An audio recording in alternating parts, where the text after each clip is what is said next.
This is the One Girl Revolution podcast, a podcast that highlights the stories of world-changing women and girls across the country. We hope that these stories inspire you, but even more so, we hope that these stories help you to see your own value, your purpose, and your power to change the world through your life. Every woman and girl is a One Girl Revolution.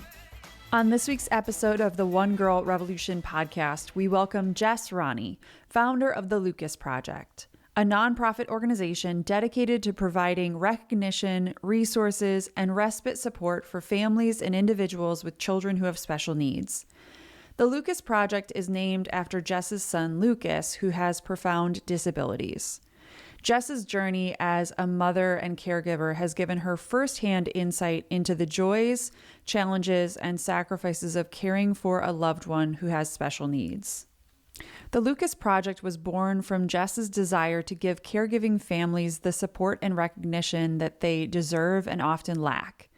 Through the nonprofit, Jess creates resources, advocacy, and community spaces for families who care for children with disabilities, shining a light on people who are often unseen and their needs that are often unrecognized.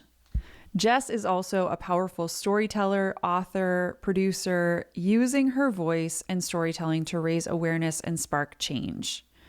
There is so much to Jess's story, and it's full of many chapters. She lost her first husband to cancer while she had 4 small children. She shares about that experience and the difficulties she faced through all of that.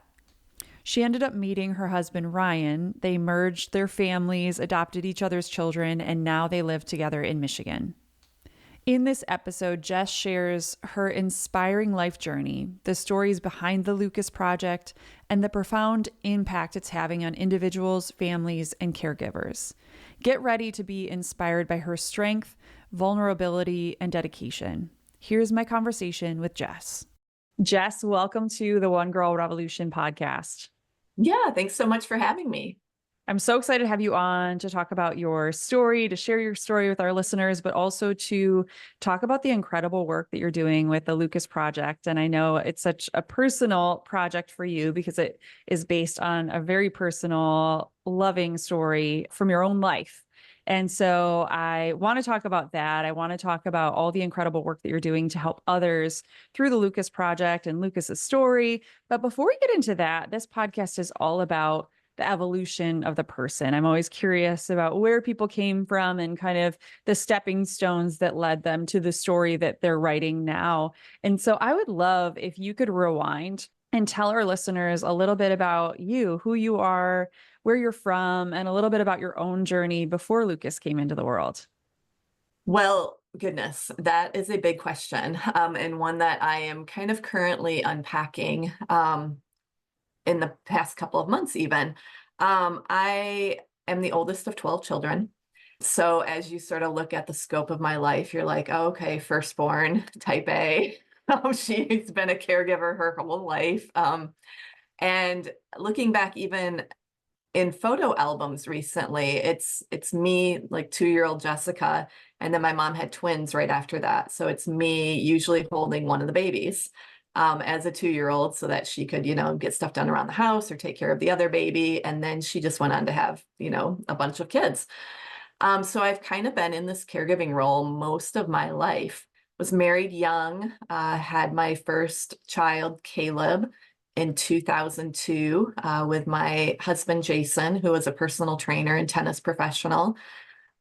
We didn't make a lot of money, but we were happy just living in our double wide, living this simple, sweet little life. I was a teacher, went to college for a bachelor's degree in education. I was working part-time at an after-school program, and we were just living our life and decided to add to our family very quickly after Caleb was born, and found out we were pregnant about 14 months after I had given birth to Caleb.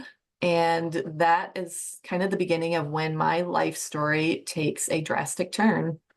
Yeah, Lucas, his story really changed your life, and his life changed your life. Can you talk about that? I know that he suffered a stroke in utero, and that was really a big turning point for you, for your family, and everything that came after that? Can you talk about that? Yeah, so I went to my 20-week ultrasound appointment, not expecting anything out of the ordinary. I went alone. And as the ultrasound technician waved the wand over my belly, she got really quiet and she said, I'll be right back. And she came back with the doctor and he said, we saw some things on the ultrasound and we want to send you to a specialist. So I went to the specialist appointment with my husband, and it was there that we were told that our baby had experienced a stroke in utero. There was very little hope, and it was suggested that we terminate the pregnancy. Jason and I are people of faith, and we decided to put our trust in the Lord and just prayed. We had people around the world praying for Lucas. And on August 12, 2004, 1 month before his due date, he was lifted out of a gaping hole in my belly. They had to literally cut my belly from one side to the other to accommodate for his huge head, which was a 2-year-old size head at birth full of cerebral spinal fluid. They lifted him out and he started just screaming with life. And I say that's the day I became a forever caregiver. However, people say, how did his special needs affect your life? Or I didn't care. I never even really considered him special needs or considered myself a special needs mom. I was told my baby would never live and I was going home with a live baby. And I didn't care what came along with that. We were just going to take it day by day, but it was extremely challenging. He never slept. Because of his head size, he had to lay on his back, which is contrary to what you're normally told with newborns. No, that's not true. You're normally told to put him on their back, but I had to stay awake almost all night, just making sure he didn't flip over, because if he happened to flip over, he would suffocate himself because he was too weak to lift his head back up. He was delayed in every aspect of life. Walking, talking, really never learned to speak, primarily nonverbal. But it was just a very, very challenging period of life. We were just kind of in complete survival mode and had another baby in the midst of it a couple years later, our daughter, Mabel Grace. And that's when the story kind of takes an unexpected turn once again. I think about life often as a book. It's full of many chapters, and there are these pivotal moments. And sometimes you're going down this roller coaster, which you already were going with Lucas, and then you have another baby, and your life is going through these different chapters, but it probably felt like you couldn't even catch a breath. And I think all of us can relate to that. Sometimes you're going through it, and then something else happens, and something else happens. What was like giving you hope throughout that? And talk about that next chapter that came along. I don't even know that I had the capacity to really think that deeply.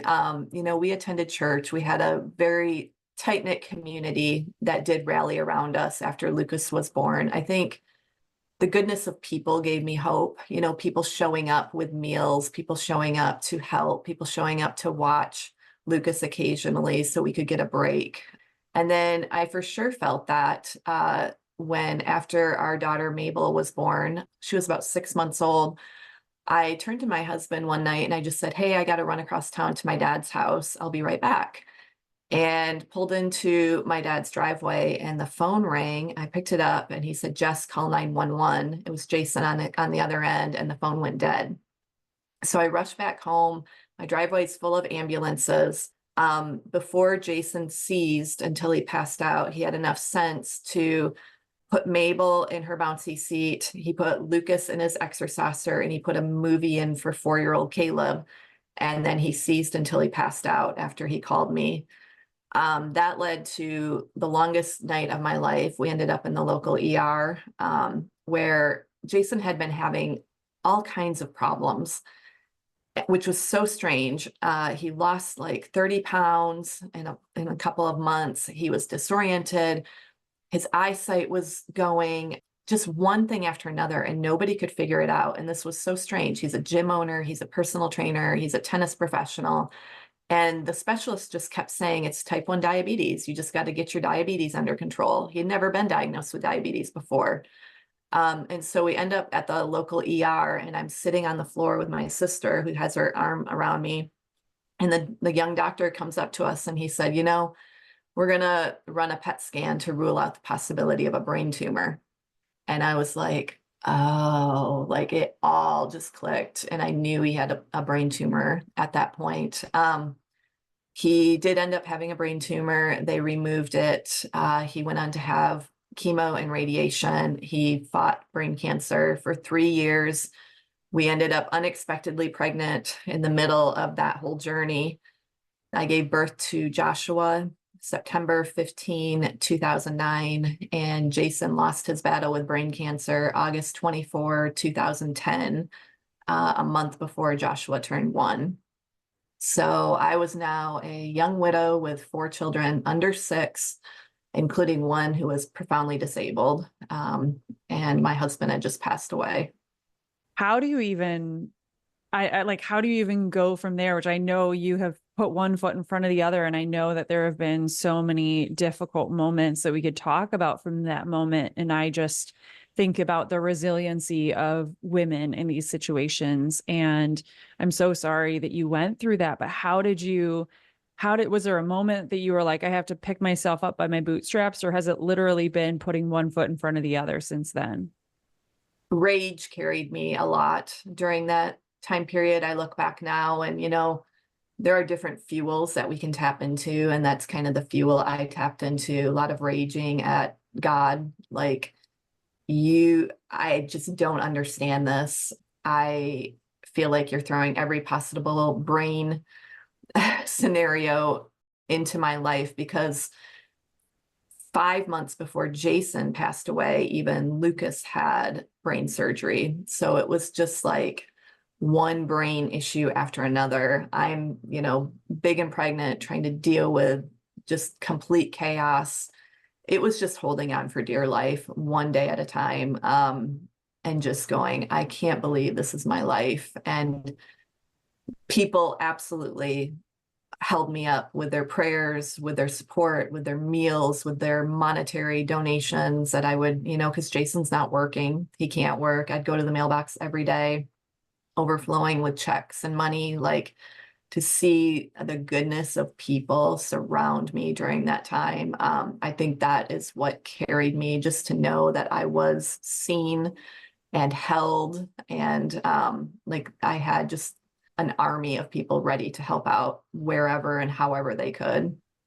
It's so important for you to share that aspect of the story too, because I think about, and I talked about this with Gina and the New Day Foundation, and even myself, my mom passed away from cancer 2 years ago, and it was really sudden. We had 6 weeks with her. And I think about the people that just stepped up to the plate. And there were so many people that didn't have the words. They had never been through anything similar. They didn't have the words. They didn't know what to say, but just the generosity of people sending a gift card for food, sending a check, to help with like whatever expenses were needed, whatever we needed personally, even just buying food and like little things like that. We can all do something in these scenarios. And when you know someone who is going through something difficult, I love seeing like the GoFundMe's and all that kind of stuff, but we don't have to wait for that. We can step up to the plate and do things for our neighbors, for our family members, and really shelter them through these really difficult moments. Because that's the last thing you want to worry about too, is like, how am I going to pay the electricity bill? And I mean, these are really big worries as a mom with 4 children and a dying husband. Like, how am I going to buy groceries? I'm still working part-time through all of this. Jason's in hospice on his last days, and 4 children. And yeah, I think just remembering that this is the thread of humanity, is caring for one another. And I often say we enter the world needing care, and most likely we will leave the world needing care. And if we can fill in those gaps for other people in the meantime, I mean, that is the thread of what it means to be a human being. Watch our Emmy-nominated documentary series featuring the girl inside and in tandem on our website or on our YouTube channel today. Check out onegirlrevolution.com. That's the number onegirlrevolution.com today. And please subscribe to our YouTube channel for our documentaries, videos, and podcast episodes. So a few months after Jason passed away, I had kept a blog through this whole journey, just kind of updating the masses of what we were going through, how he was doing. And this stranger from Pennsylvania who followed my blog reached out to me online, and she said, I have no idea why I'm telling you this, but there is this young widower in Oklahoma who lost his wife to brain cancer 4 days after Jason died. He has 3 young children and he's not doing very well. I think you could be a source of encouragement to him. So I went online, looked for his blog, finally found it, just left a little comment like, hey, if you ever want to talk, I'm here, type of thing. Didn't feel anything in that moment, just put it out there into the world. And I woke up the next day to an email from this widower. Long story short, we were married within a year. We adopted each other's children. He moved to Michigan, and about 2 years after moving to Michigan said, it's really cold here. Could we maybe move somewhere warmer? We ended up in rural Tennessee on this huge abandoned property with 30 acres. He renovated the entire thing. We raised chickens and gardens and children. We had another baby in the middle of all that, our 8th and final child, Annabelle Ryan. And we were just living the good life until it kind of shifted.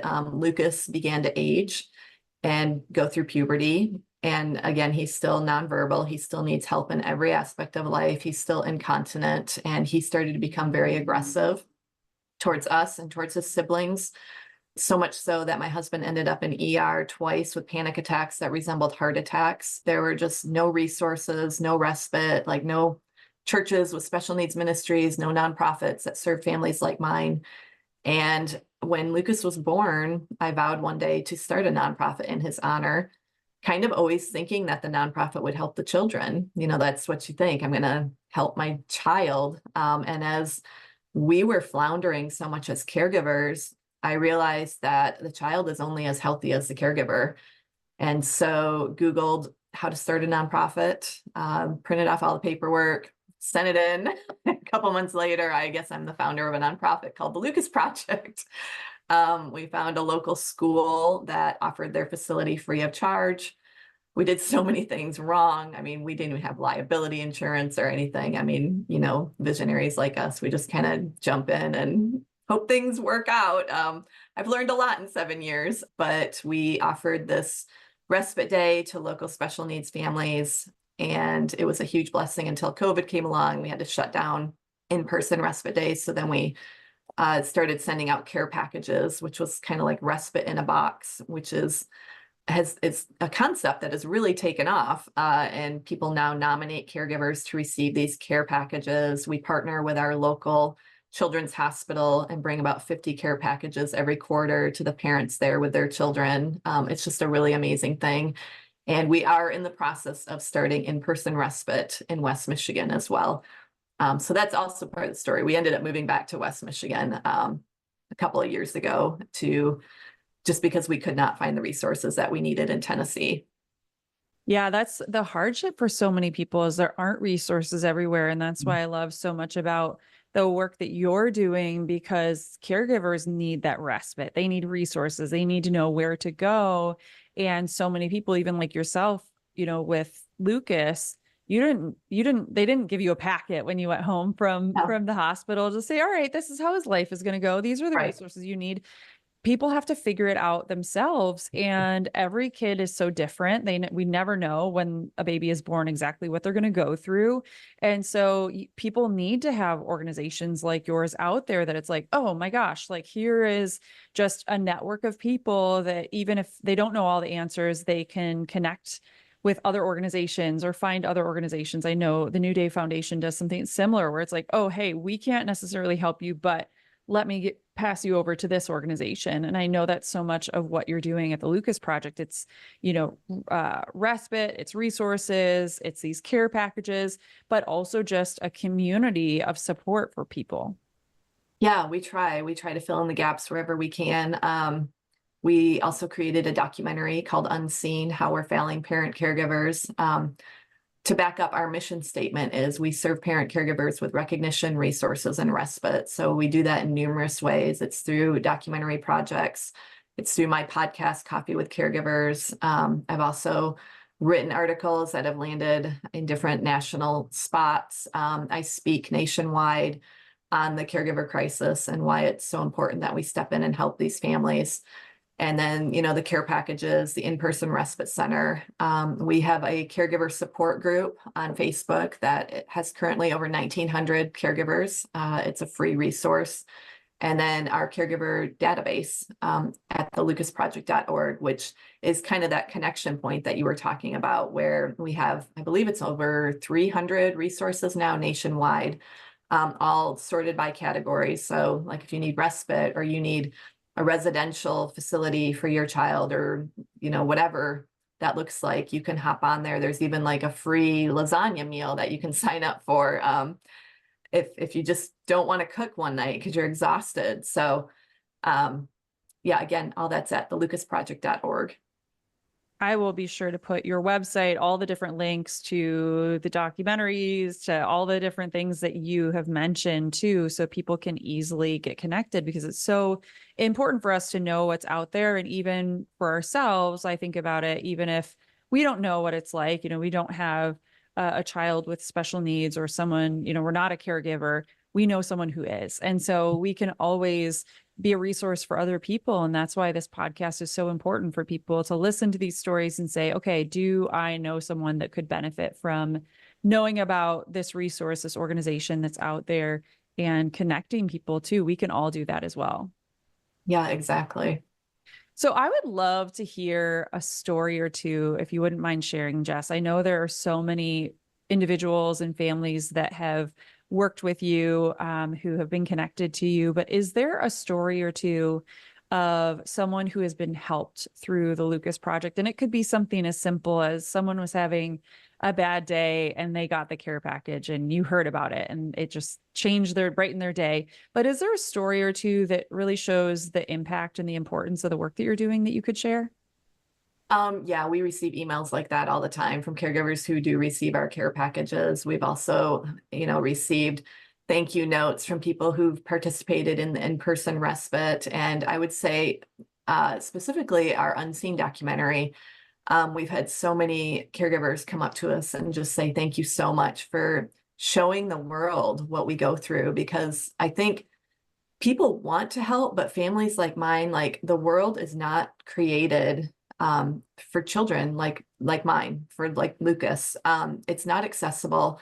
He doesn't fit the mold. He screams, he has behaviors, he reaches out, he grabs people, he licks people, like when he's getting to know somebody, like it's so, and I guess what I'm trying to say is oftentimes it's just easier to stay home.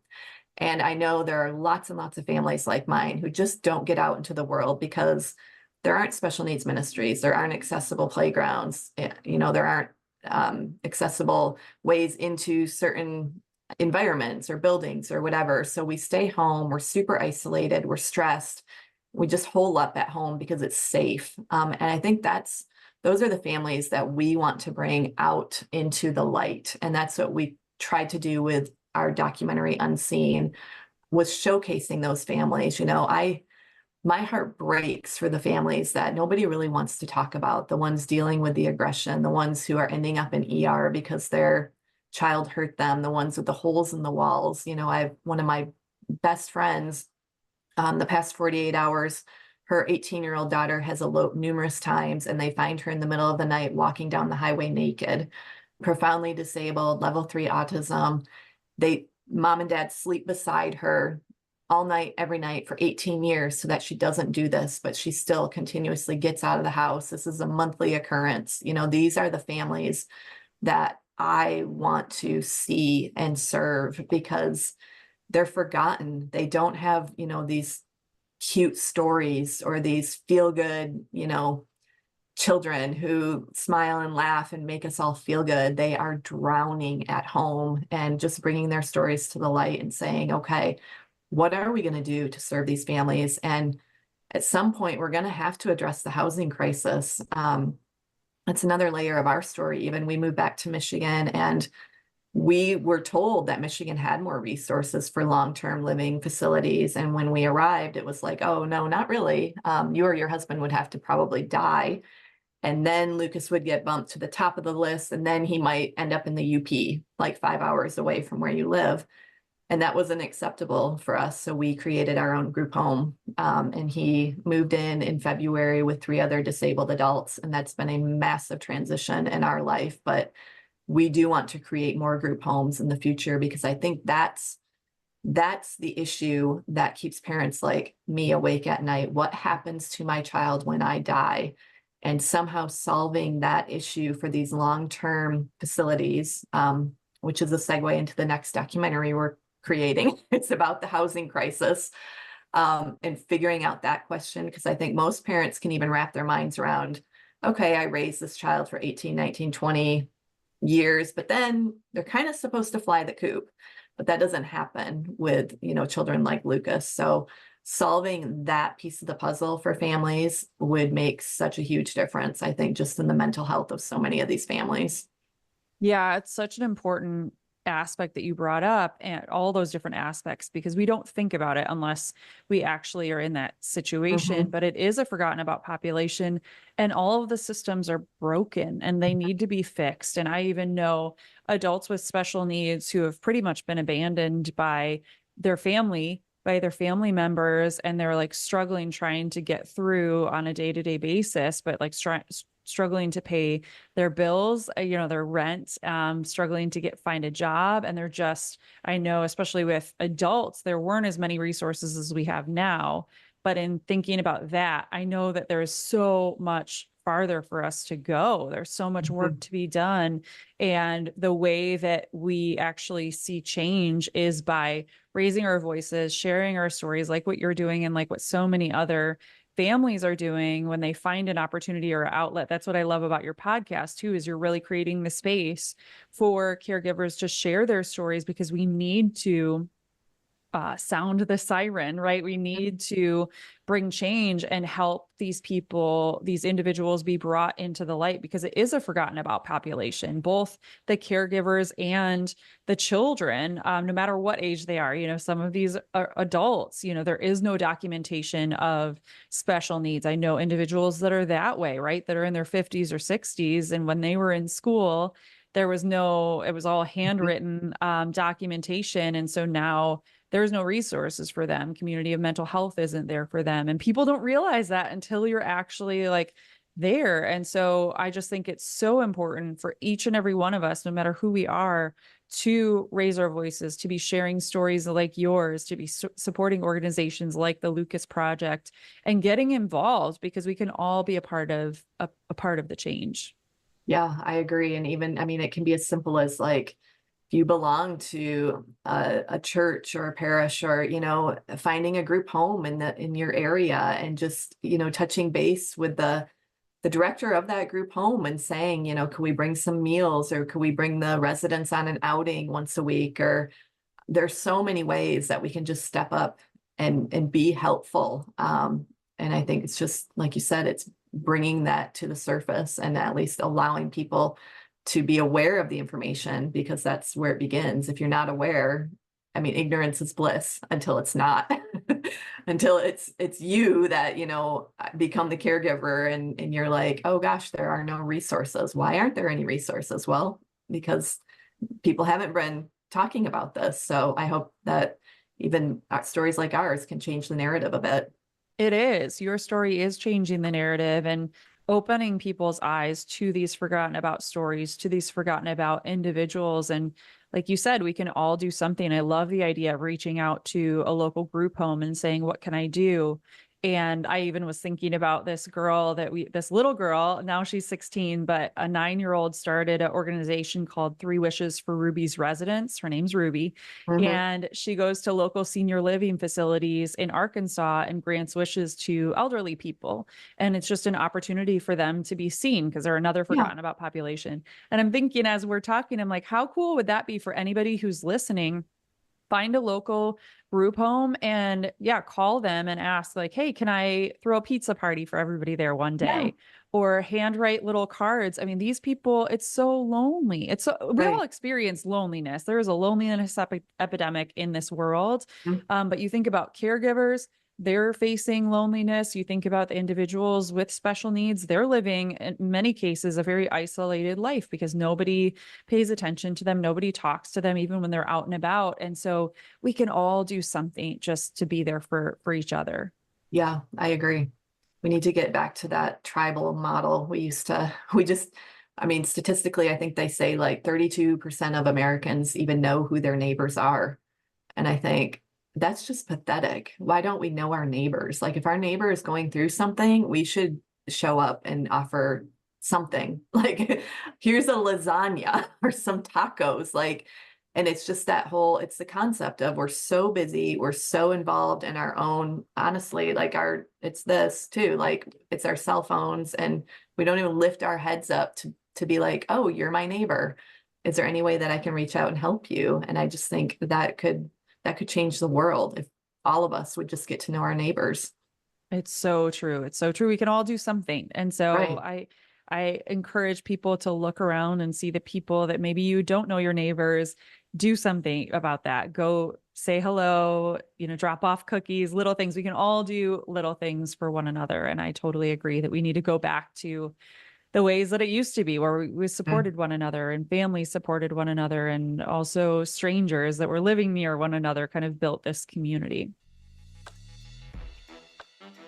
Follow us on Facebook, Twitter, and Instagram at One Girl Revo. That's the number one girl REVO.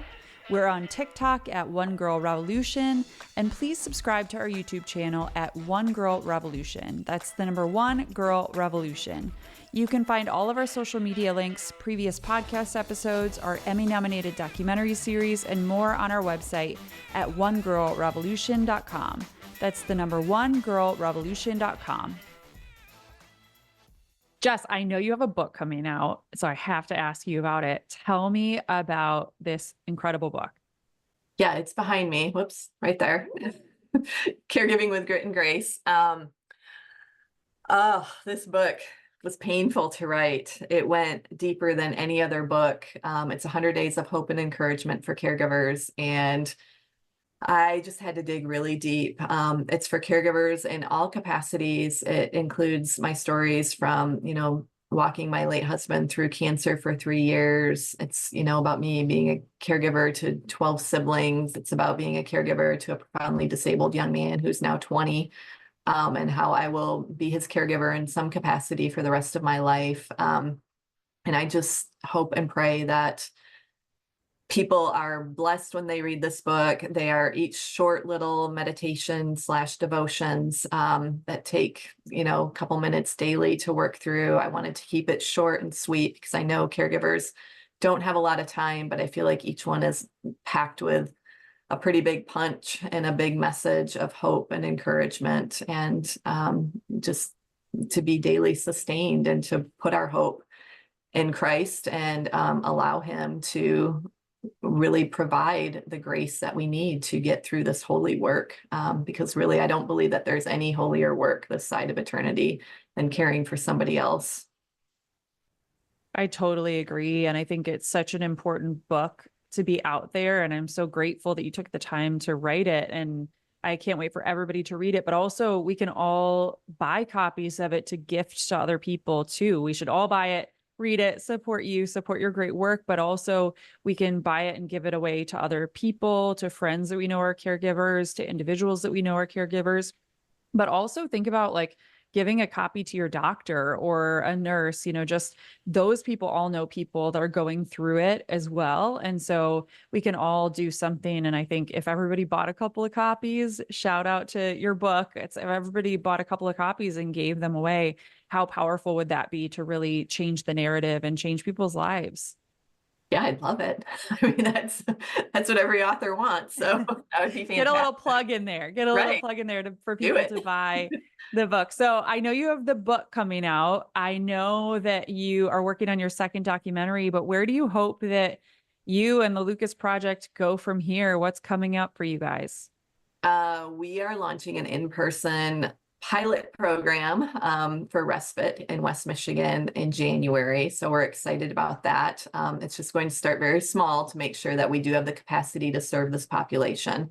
That can be challenging at times. So I just keep telling everybody, just be patient with us. We want to make sure that we can serve this population very, very well.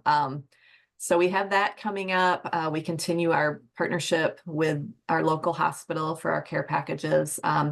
We definitely are getting really, really low on supplies for our care packages, and we do have an Amazon wish list on our website. So I know, people who enjoy shopping, that's a little bit more of a tangible way to help out if you don't just like to send a check. And then we have our first caregiver conference coming up April 26, 2025. All of that information is on our website as well. That is going to be an incredible day for caregivers in all capacities. Again, we have world-renowned keynote speaker Lisa Whittle coming. We have Tracy DeGraff, who's a comedian. There will be a catered lunch, a swag bag worth over $50. It'll just be an incredible event. So we have early bird prices on tickets right now, $99 until January, and then the price increases after that. But I would love to even connect with churches. We offer discounted rates for churches who want to purchase a table for the caregivers in their congregation or organizations. So I'm in full on planning for a conference mode right now, something I've never done before. It is a lot of work. But once again, I just dove in without really thinking about it. Now I'm heading up a conference for caregivers, and it will be an incredible event. That it sounds like such an incredible event, and I will be sure to promote it. I will put the links to your Amazon wish list, to the conference, to your website, of course, to all the different things, your book, all the different things that we mentioned here. Jess, what can people do to support your work and get involved in the Lucas Project?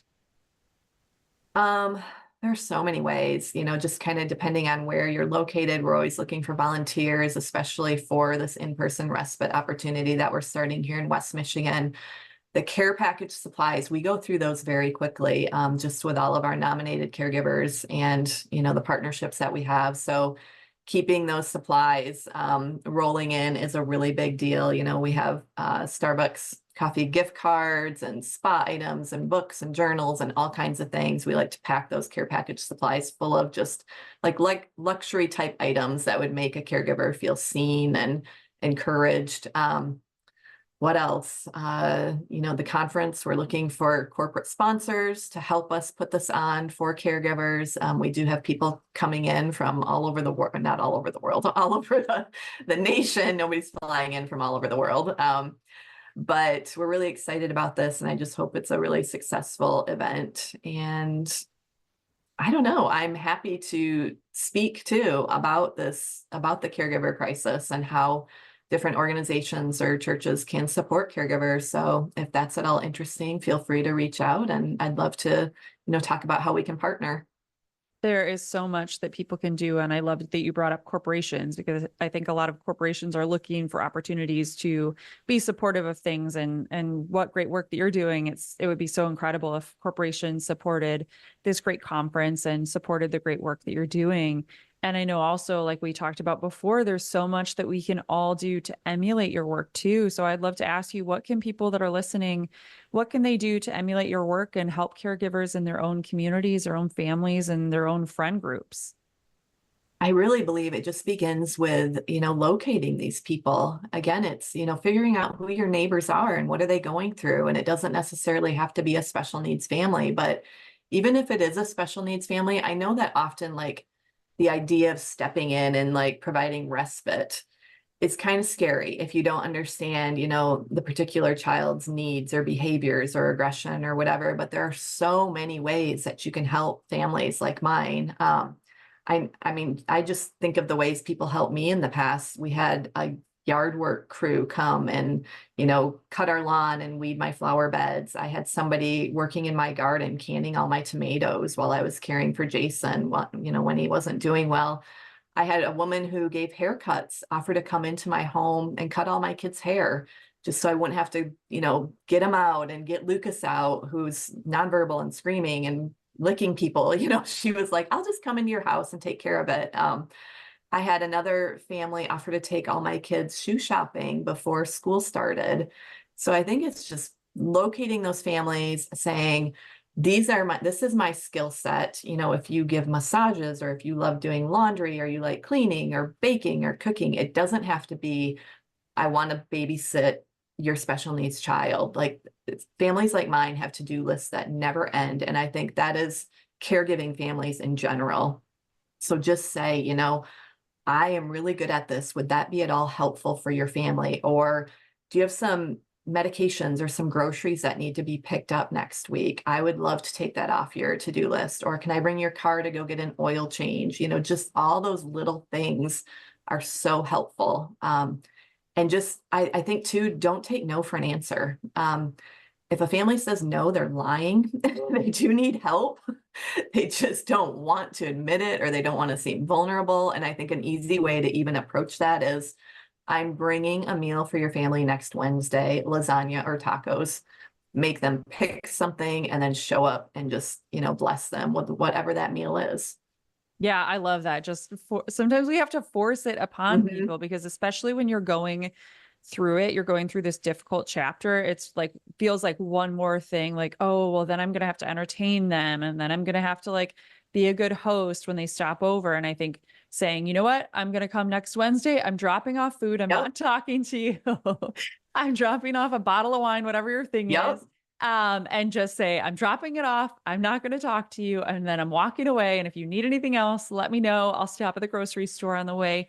Sometimes that can just be life changing for people. And even Jess, when my mom was sick, one thing that somebody did for us was actually pay for a company to come and clean our house one Hmm. time.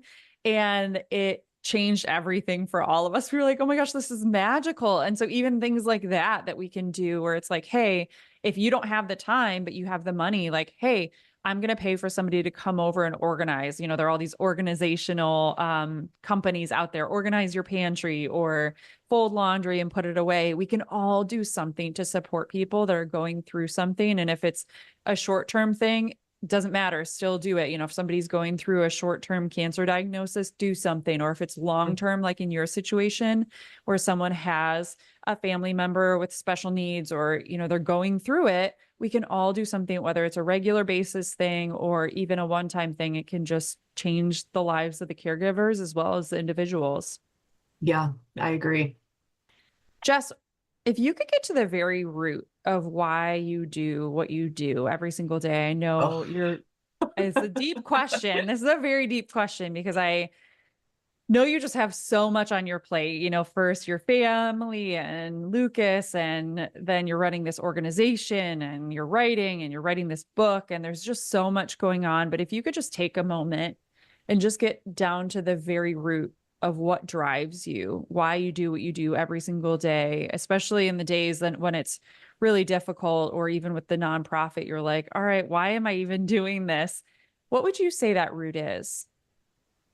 I am in the middle of processing this since moving Luke into his group home.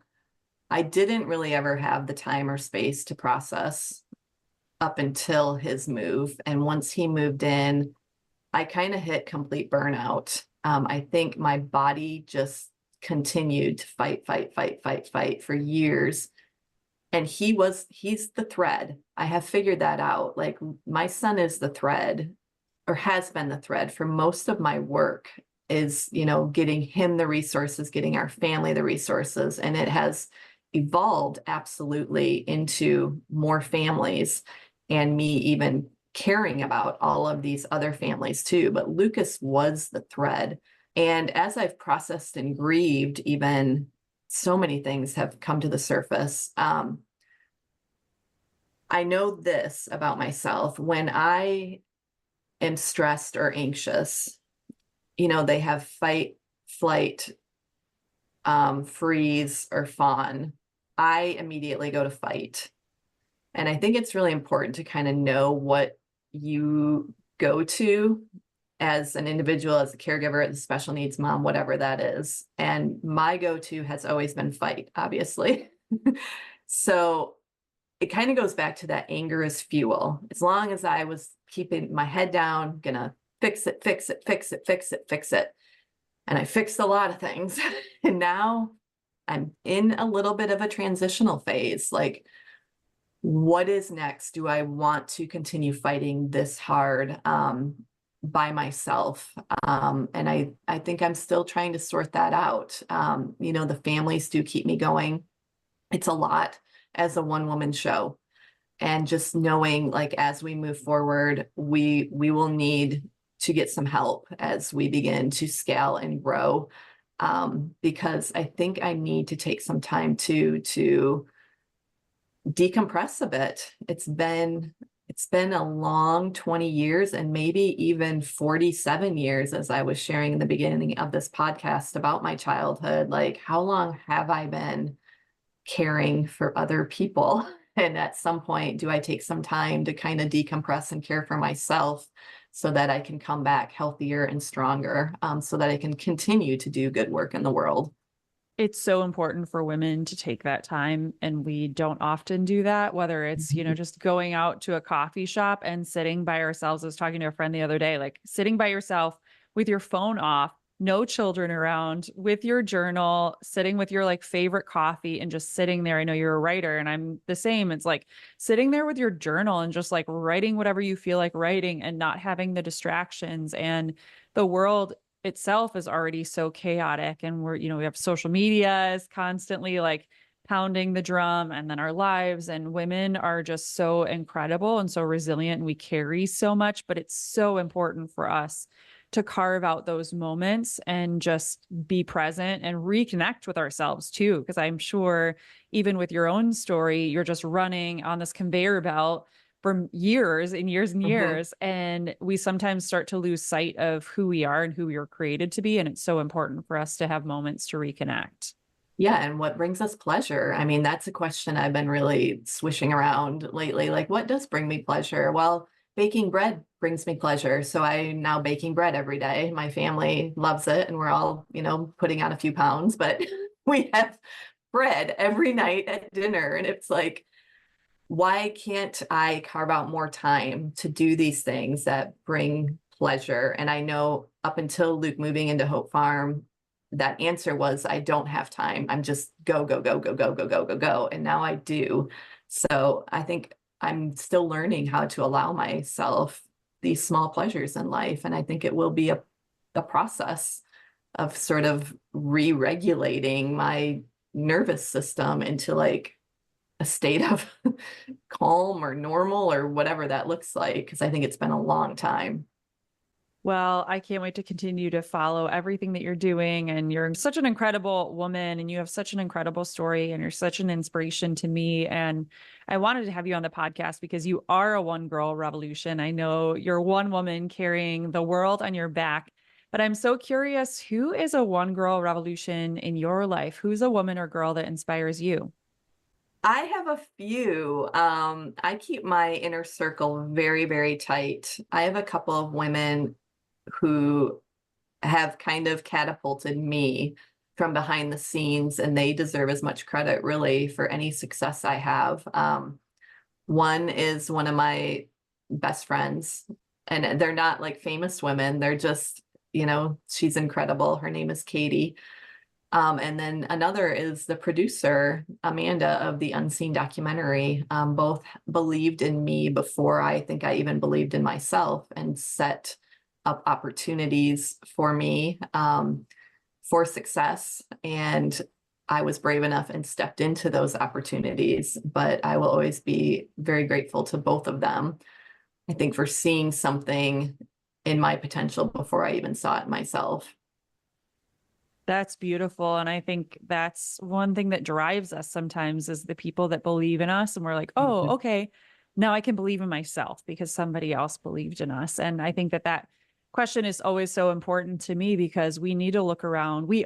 Every single woman and girl is a one girl revolution in my mind. And we're surrounded by them too. We're surrounded by world changing women and girls. And, when we stand together, we have even more power than standing alone. And I know that you stand with so many incredible women who are connected to your work, but also, just friends and family members and other people that have supported you through all these different chapters. So, last question that I always end this podcast on, and I did not give you a heads up on this one either, so you can take your time and I can edit it out. But the last question that I always end this podcast on, Jess, is if you could leave women and girls around the world with one message, what would it be? I think it would have to be my tagline, just keep living. And really what that implies is you have to keep moving. I know, we go through really, really hard times where life feels stagnant. And like even after Jason died, I often credit my children for getting me out of bed because I had to get out of bed and, serve them breakfast and get them on the bus.